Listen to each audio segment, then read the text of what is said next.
semuanya, selamat datang di Grow to Go, podcast yang akan ngajak kamu untuk dengerin cerita-cerita tentang dunia pertanian dari pelakunya langsung. Di sini aku Nazula yang akan nemenin kamu ke depan. Nah, untuk kali ini tuh adalah episode pertama kita dan tentunya aku tuh seneng banget ya karena podcast ini tuh lahir dari rasa penasaran tentang perjuangan orang-orang yang ada di sektor pertanian.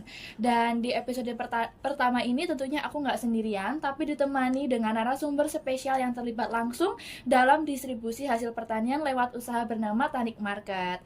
Nah, tapi sebelumnya karena aku juga baru pertama ketemu, mungkin bisa kenalan dulu nih Mas. Bisa ngenalin namanya siapa, di Fakultas Pertanian, dari jurusan apa, dan asalnya itu dari mana? Oke, selamat sore Nazula. Sore Mas. Oke, sebelumnya perkenalkan Nazula, aku Ali Maskur, aku dari program studi agribisnis angkatan 2022. Oke, untuk asal tempat tinggalnya dari? Oh ya, untuk tempat tinggal, aku tinggal asalnya dari Kediri, Jawa Timur. Iya. Terus sekarang lagi ya pindah-pindah lah selama nggak kuliah di UNS ini. Ya pernah ngontrak, pernah ngekos juga, terus sekarang pindah di sekre kayak gitu, di sekre organisasi. Wah, oke Mas Ali, karena udah kenal, mungkin aku langsung aja ya teman-teman, karena udah nggak sabar nih mau tahu tentang Tanik Market. Jadi Mas Ali boleh nggak cerita dulu ke kita nih, Tanik Market itu sebenarnya usaha seperti apa sih Mas? Apa betul usaha distributor kayak kata orang-orang? Terus fokusnya tuh lebih kemana? Bisa nih Mas Ali jelasin dikit. Oke, mungkin sedikit penjelasan ya mengenai Tanik Market. Nah, Tanik Market ini merupakan sebuah usaha yang awalnya itu ya iseng-iseng lah kita. Nah, tujuan usaha ini untuk apa? Sebenarnya tujuan usaha ini untuk memberdayakan masyarakat di desa, terutama di daerah Magelang kayak gitu. Nah, terus kita mendistribusikan hasil pertanian petani di daerah Magelang itu untuk dipasarkan lebih luas kayak gitu. Terutama merambah pasar ke Solo kayak gitu, di sekitar UNS, di Sukoharjo kayak gitu. Oh, wah, menarik banget ya Mas ya untuk memberdayakan desa sekalian berarti ya. Nah, jadi kalau ngomongin distribusi tadi itu kan mesti lokasi itu jadi hal yang krusial kan ya Mas Ali. Benar. Itu kira-kira alasannya apa Mas memilih Magelang tuh sebagai desanya? Oke, kenapa kita memilih Magelang kayak gitu ya? Iya. Jadi awal mula kenapa kita memilih Magelang? Mungkin aku sedikit cerita aja ya, kenapa sih awal mula Tanik Market ini berdiri? Iya. Itu waktu awal, jadi aku sama temanku itu kerja di kafe. Ya, terus kafe itu kontraknya habis kayak gitu. Kontraknya habis, terus kita ngobrol iseng-iseng. Ini gimana ya? Sekedar buat kita makan, bahasanya sesimpel itu. Iya. Nah, terus temanku ini kebetulan itu pernah mondok di Magelang kayak gitu. Oh. Nah, dia punya teman di Magelang, dan temennya yang di Magelang itu petani kayak gitu. Petani dan distributor sayuran ke daerah Salatiga kayak gitu. Oh. Nah, terus kita iseng lah karena waktu itu harga kentang itu murah. Oh. Iya, harga kentang itu murah. Terus aku ngobrol sama temanku, ini kalau kita dapat kentang dari Magelang harga 4.000 bahasanya, kita bisa buang ke Jawa Timur, kita harga 8.000 gitu. Kita perhitungan ya akhirnya ya itu jadi wacana. Awalnya jadi wacana gitu. Terus kita cobalah main ke Magelang. Kita lihat-lihat di sana ada apa aja sih kayak gitu. Nah, ternyata sayurnya itu macam-macam, dan di situ ya memang dari petani langsung. Jadi kita masih seger ya. Benar, masih segar, kualitas dijamin lah. Iya, terjaga. Terus kita membantu masyarakat di daerah Magelang itu untuk memasarkan sayurnya. Lah, kenapa kita memilih Magelang ya itu tadi awalnya. Terus kita mendistribusikan sayurnya itu ke daerah Solo Raya, di daerah warung-warung, di daerah Burjo, di daerah UNS kayak gitu. Jadi sekitar UNS kita coba menjajaki lah. Kita coba bahasanya sales di situ. Ini Pak, saya ada sayur gini. Nah, terus kita dapat nomornya, terus kita kontak setiap hari. Walaupun nggak pertama itu nggak langsung pesan, tapi kita kontak tiap hari dan akhirnya pesan kayak gitu.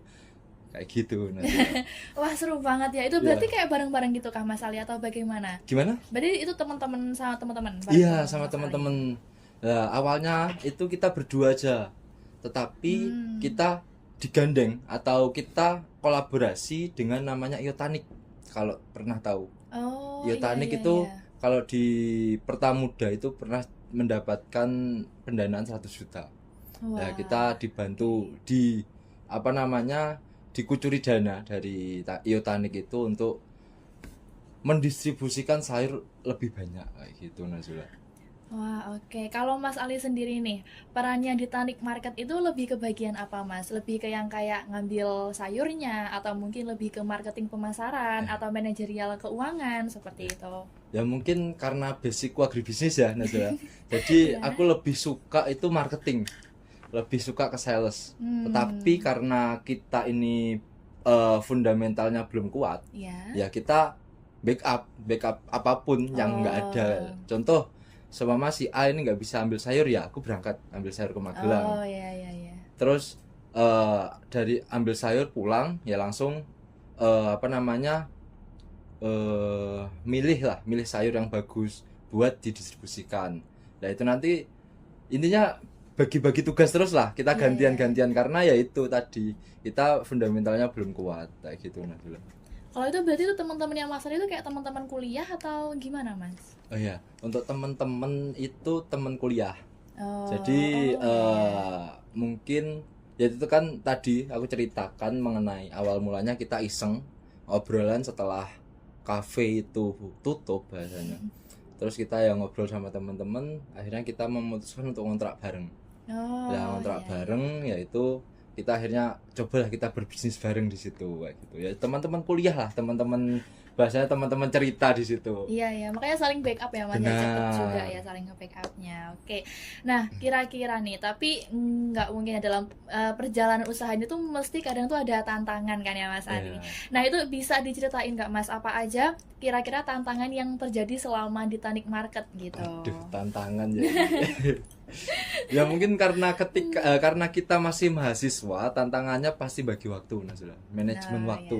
Apalagi kita itu semua itu juga berproses di organisasi intrakampus kayak gitu. Intrakampus. Oh, oh Ya ya ada ya. yang BEM, ada yang himpunan. Ya kita sulitnya di manajemen waktu. Apalagi kalau Iya, kita iya. kan ambil sayur ke Magelang itu jam 3 pagi ya. Iya. Enggak lah. Jam 11 malam kita Oh, berangkat, terus pulang itu kira-kira sampai Solo lagi itu jam 3 atau jam 4. Terus kita langsung pemilihan sayur, habis itu pengiriman. Nah, terus ada lagi tantangan yang kemarin agak memberatkan itu ya. Itu kecelakaan kayak gitu. oh, Itu sampai kecelakaan. kecelakaan ya karena kita nggak istirahat. Contohnya kita Kecapean ya Mas Ali ya ya. habis habis ngantar sayur ke pelanggan-pelanggan, terus kita lanjut kelas.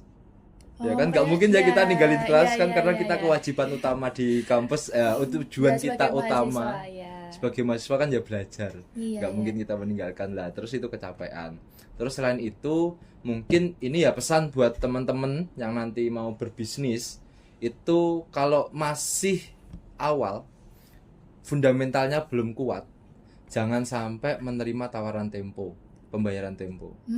Karena Iya iya. kita modal belum sebanyak itu, sedangkan tempo kan seminggu atau 1 bulan baru pembayaran. Oh iya Lah iya. kita habis di situ sebenarnya. Oh, jadi di masalah dana juga ya Iya, Mas ya. Wah. benar. Tapi temennya Mas Ayu udah sehat kan sekarang kan? Alhamdulillah sudah ini. Alhamdulillah, ya ampun. Ini sudah Oke. kuliah lagi lah. Alhamdulillah seneng dengernya Mas Ali ya. Iya. Semoga hal-hal yang gitu nggak terjadi lagi ya. Apalagi Amin. kecelakaan itu jangan Nah, sampai. Wah, luar biasa banget ya ceritanya Mas Ali. Terima kasih udah sharing pengalaman bareng kita hari ini. Sebelum kita tutup, boleh dong Mas Ali kasih sedikit pesan atau closing statement itu untuk memotivasi untuk anak muda yang pengen banget nih mulai usaha di bidang pertanian dan juga harapan Mas Ali ke depannya untuk bidang pertanian. baik. Untuk closing statement, aku mengutip itu pernyataan dari Soekarno bahwasanya pangan adalah hidup dan matinya sebuah bangsa.